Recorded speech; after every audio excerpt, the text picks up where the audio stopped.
Assalamualaikum warahmatullahi wabarakatuh. InsyaAllah hari ini akan membentangkan tajuk tentang pengenalan kepada akidah Islamiyah.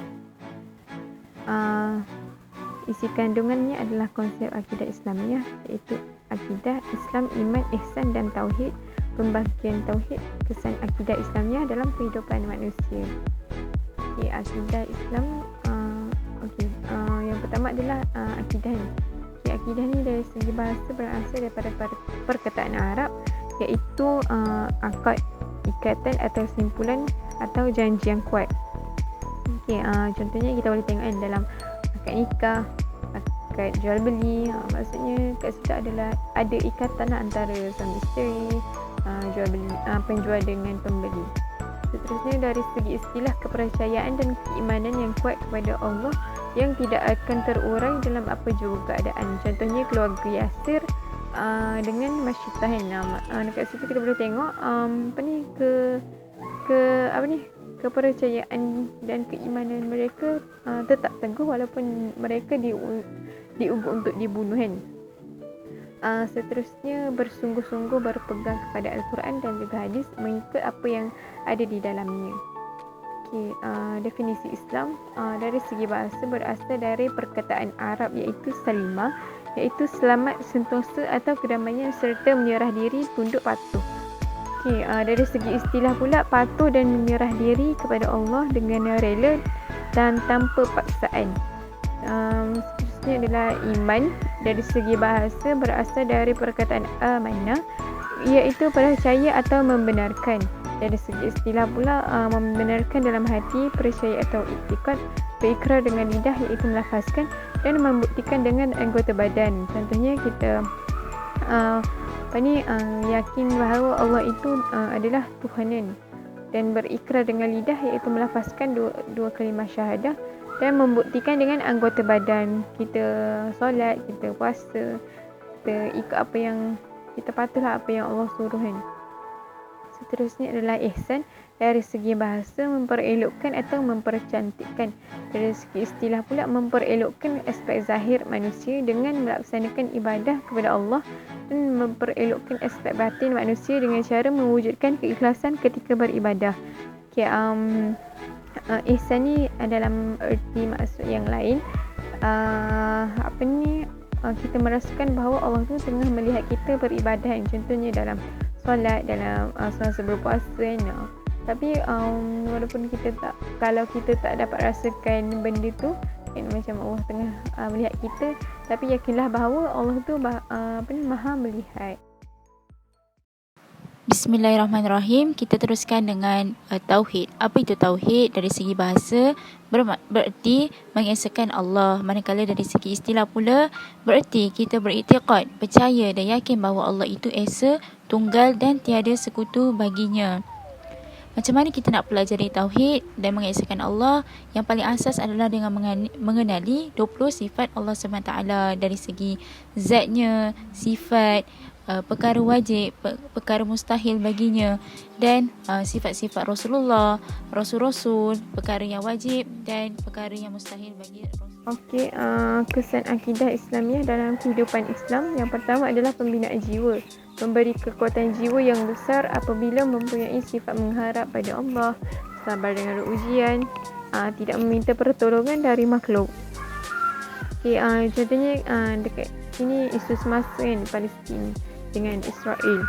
Kita boleh tengoklah rakyat Palestin masih tetap iman mereka untuk berjuang dalam Islam, untuk meneguhkan mempertahankan Palestin kan.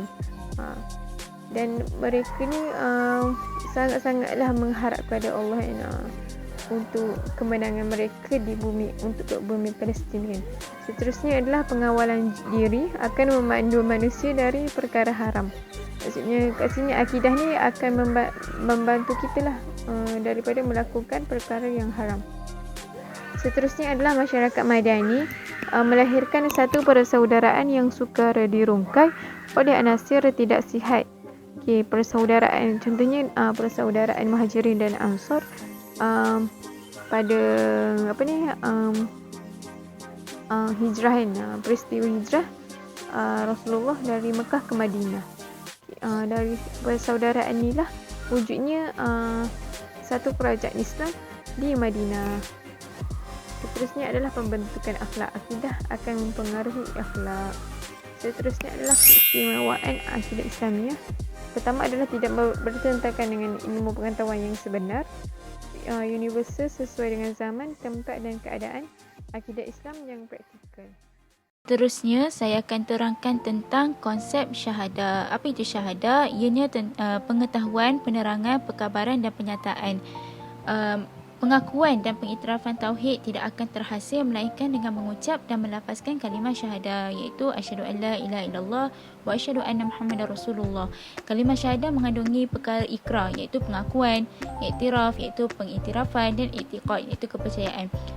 Syahadah yang diucapkan adalah terhasil daripada kesedaran dan keikhlasan kita dalam melahirkan tauhid yang berfungsi untuk mendesak pengucapannya supaya melaksanakan segala tuntutan syahadah tersebut.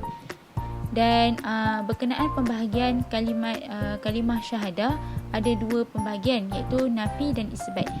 La ilah iaitu tiada Tuhan. Kalimah tiada Tuhan merupakan pengakuan keimanan berserta penafian bahawa tiada sesuatu yang layak disembah kecuali Allah. Manakala isbat ni adalah kalimah melainkan Allah. Maknanya kalimah melainkan Allah ini mengandungi penegasan dan pengecualian atau isbat. Kita menolak Tuhan selain Allah dan kita menegaskan keesaan Allah SWT. Permasalahan iman. Yang pertama adalah golongan fasik. Fasik ni orang yang melakukan maksiat. Yang kedua adalah murtad, kembali kufur setelah Islam. Yang ketiga adalah nifaq, iaitu munafik. Secara zahirnya melakukan cara hidup Islam dalam hidupnya, namun dalam hatinya ingin meruntuhkan Islam.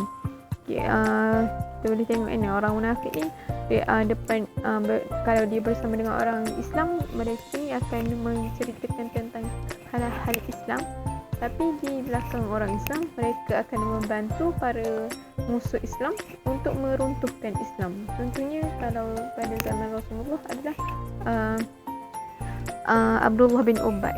Dia ni adalah bapa munafik.